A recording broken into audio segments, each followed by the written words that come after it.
If you don't believe in yourself, then who's going to believe in you? Believe in yourself, okay? Believe in your power. That's where it starts out. You got this. So act like you got this. Act like you already have it. Know that this is the time to be something of worth. I think the first thing is recognizing that you are not what you do. Inspire yourself into the right direction. Look, find things to latch onto. Hook on to things that inspire you. Fill your eyes and your soul with them. And know that this is your power. This is the advantage you have over everyone else. You fill yourself up with things that inspire you and fuel you day after day after day. Being around people that inspired me, not by their words, but more so by their actions. I hear a lot of people talk every single day. And I was one of these guys. And I started not to listen to what people said, but started to watch how people acted and how they interacted with other people. And that helped me set the bar for where I wanted to be. Just know that you can be your potential. Know that you can be this. Know that you have this, and that tonight, you're gonna fight for it. A battle for your power. A battle, but knowing that you come out on top.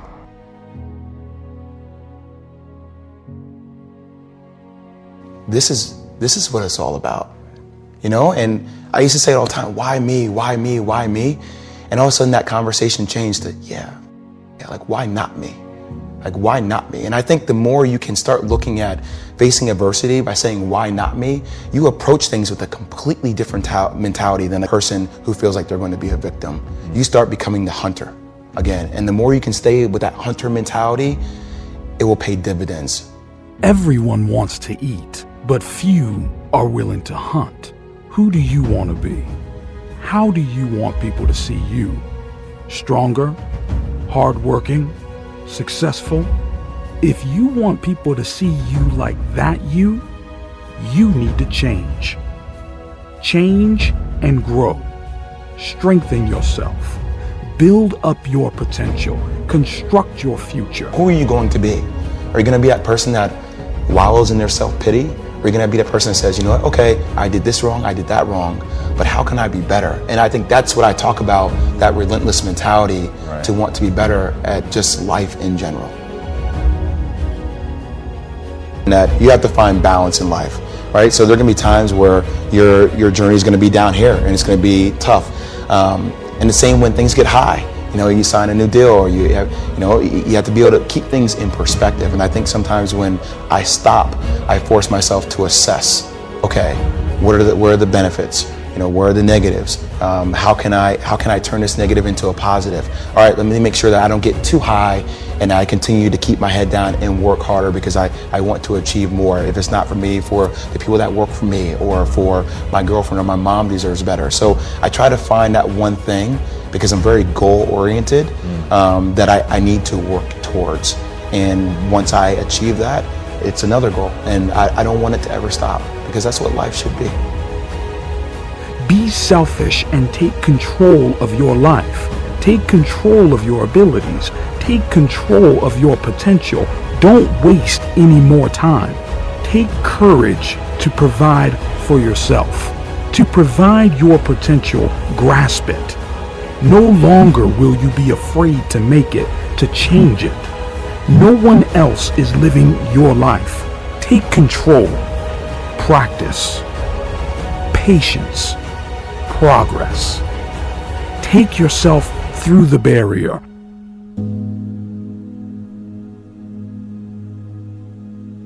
I came back mentally. Right. Like that's a story. Like that's a story that should be cherished for younger kids out there, for older people out there. It doesn't matter. You don't have to come back and do what you did before and do it exponentially better.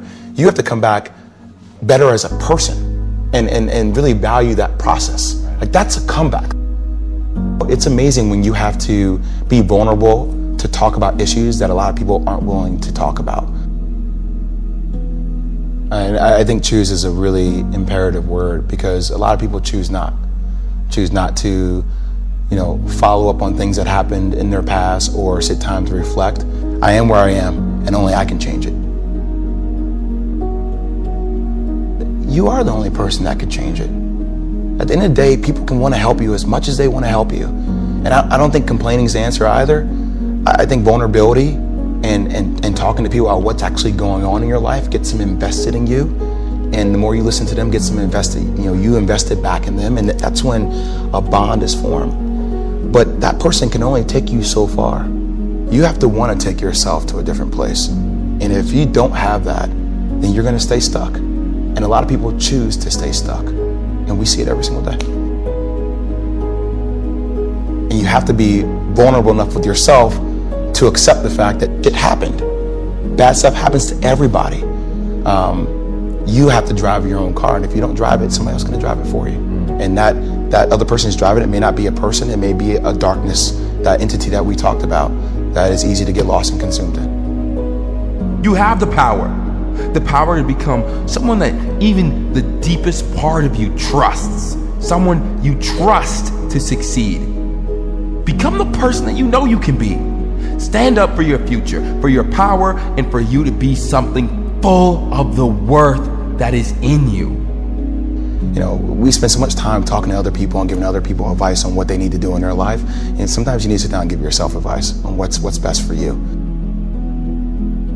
It's fulfilling to recognize that nobody is the perfect end product and that everybody has stuff to work on. But once you're able to say, wow, that is something I need to work on, and you feel yourself taking the steps necessary to be better at it.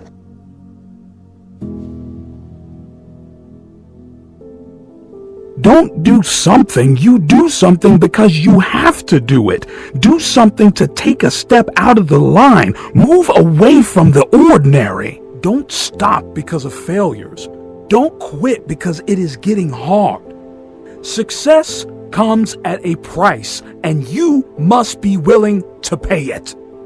This storm will pass, and when it does, if you are still standing, you will be stronger for it.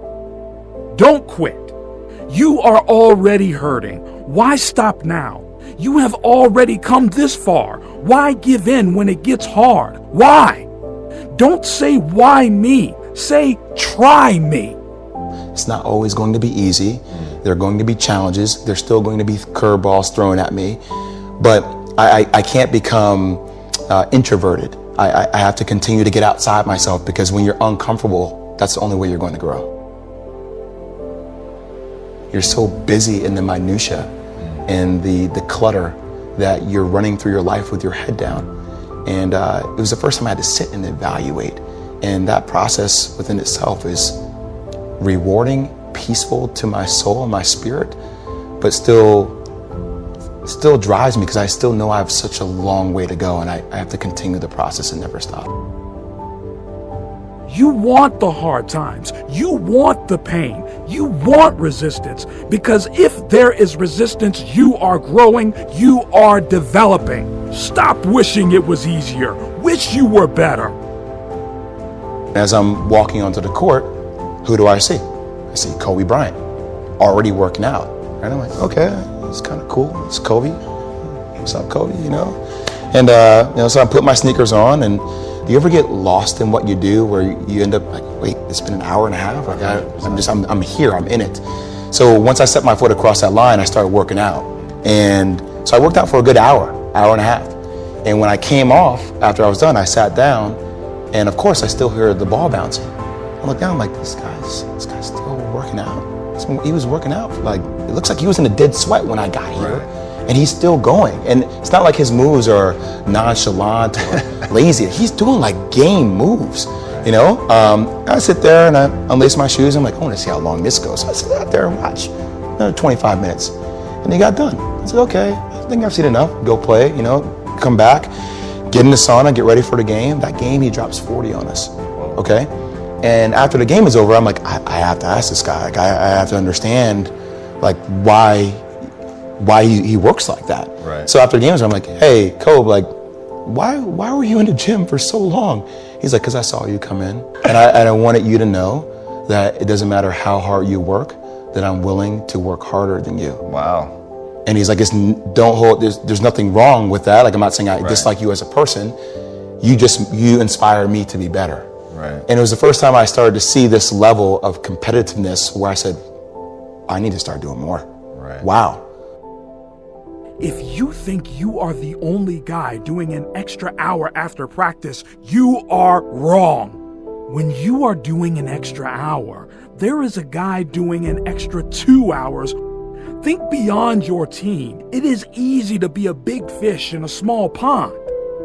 It is time to think outside of your circle and compete with the best of the best. Compete with the guys who are getting more work than you. You can convince yourself you work hard when you compare yourself to someone in class or someone on the team or your brother or your sister. But how does your work ethic look when you compare yourself to a